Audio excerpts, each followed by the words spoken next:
Boa noite. Vamos começar com o nosso mantra de hoje. Comungo com todos aqueles que pensam em praticar a caridade em todas as suas dimensões de amor.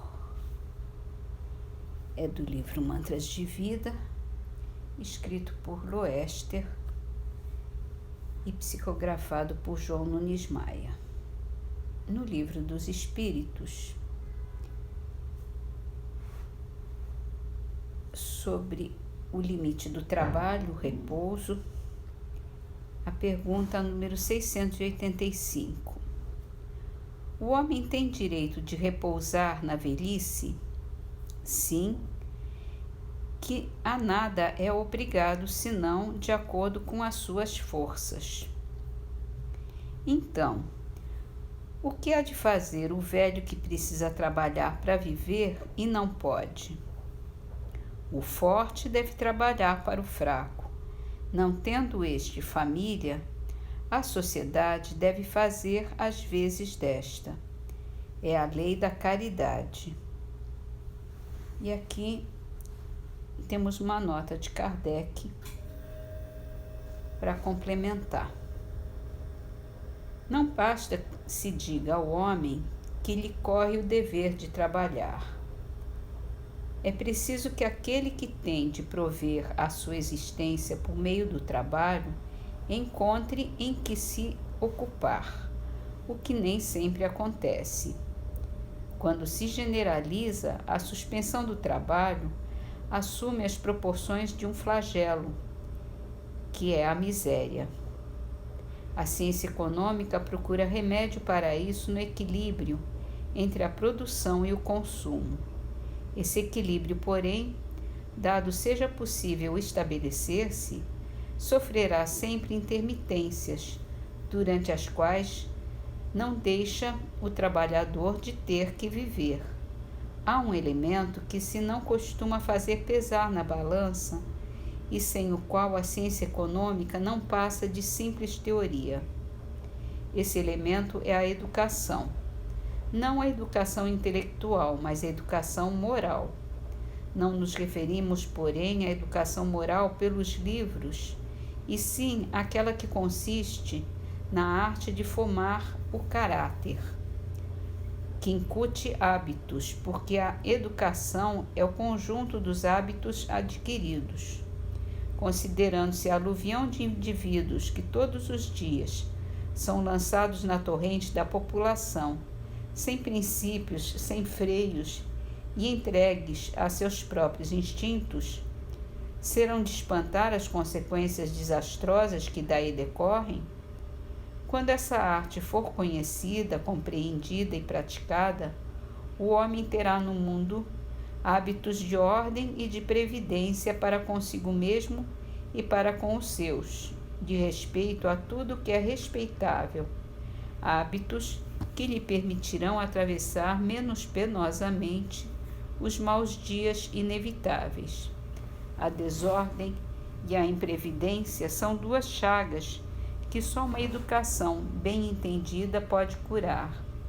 Esse, o ponto de partida, o elemento real do bem-estar, o penhor da segurança de todos.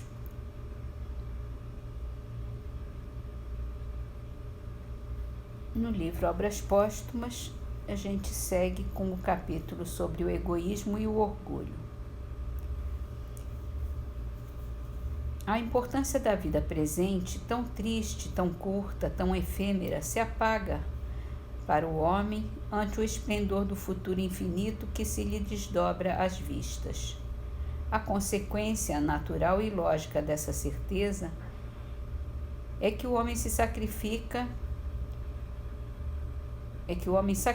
a um presente fugidio a um porvir duradouro, ao passo que antes ele tudo sacrificava ao presente, tomando por objetivo a vida futura. Pouco lhe importa estar um pouco mais ou um pouco menos nesta outra. Os interesses mundanos passam a ser o acessório, em vez de ser o principal. Ele trabalha no presente com o fito de assegurar a sua posição no futuro, tanto mais quando sabe em que condições poderá ser feliz. Pelo que toca aos interesses terrenos, os humanos podem criar-lhe obstáculos. Ele tem que os afastar e se torna egoísta pela força mesma das coisas. Se lançar os olhos para o alto, para uma felicidade a que ninguém pode obstar, interesse nenhum se lhe deparará em oprimir a quem quer que seja, e o egoísmo se lhe torna carente de objeto. Todavia restará o estimulante do orgulho. A causa do orgulho está na crença em que o homem se firma da sua superioridade individual. Ainda aí se faz sentir a influência da concentração dos pensamentos sobre a vida corpórea. Naquele que nada vê adiante de si, atrás de si, nem acima de si, o sentimento da personalidade sobrepuja e o orgulho fica sem contrapeso. A incredulidade não só carece de meios para combater o orgulho, como o estimula e lhe dá razão, negando a existência de um poder superior à humanidade. O incrédulo apenas crê em si mesmo. É, pois, natural que tenha orgulho, enquanto que nos golpes que o atingem unicamente vê uma obra do acaso e se ergue para combatê-la. Aquele que tem fé percebe a mão de Deus e se submete. Crer em Deus e na vida futura é, por isso, a primeira condição para moderar o orgulho, porém não basta. Juntamente com o futuro é necessário ver o passado, para fazer ideia exata do presente.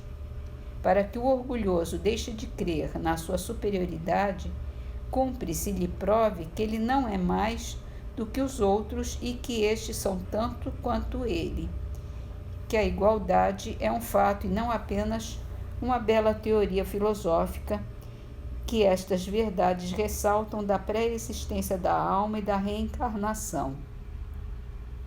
Sem a pré-existência da alma, o homem é induzido a acreditar que Deus, dado crer em Deus, lhe conferiu vantagens excepcionais. Quando não crê em Deus, rende graças ao acaso e ao seu próprio mérito.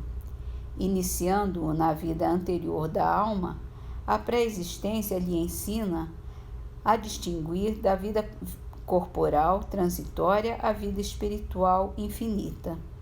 Ele fica sabendo que as almas saem todas iguais das mãos do Criador, que todas têm o mesmo ponto de partida e a mesma finalidade, que todas hão de alcançar em mais ou menos tempo, conforme os esforços que empreguem, que ele próprio não chegou a ser o que é, senão depois de haver por longo tempo e penosamente vegetado como os outros nos degraus inferiores da evolução, que entre os mais atrasados e os mais adiantados não há senão uma questão de tempo, que as vantagens do nascimento são puramente corpóreas e independem do espírito, que o simples proletário pode, noutra existência, nascer num trono e o maior potentado renascer proletário. Então, a gente continua na próxima, que ainda tem um bocado de coisa para ler. E terminamos com a Antologia dos Imortais, é a última poesia do livro. É de Alta de Souza. Chama-se Trabalha Agora. Pondera o tempo, mar em que navegas, invisível apoio que te escora.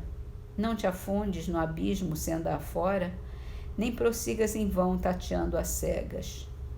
Glórias, delitos, lágrimas refregas, tudo é feito no tempo, de hora a hora.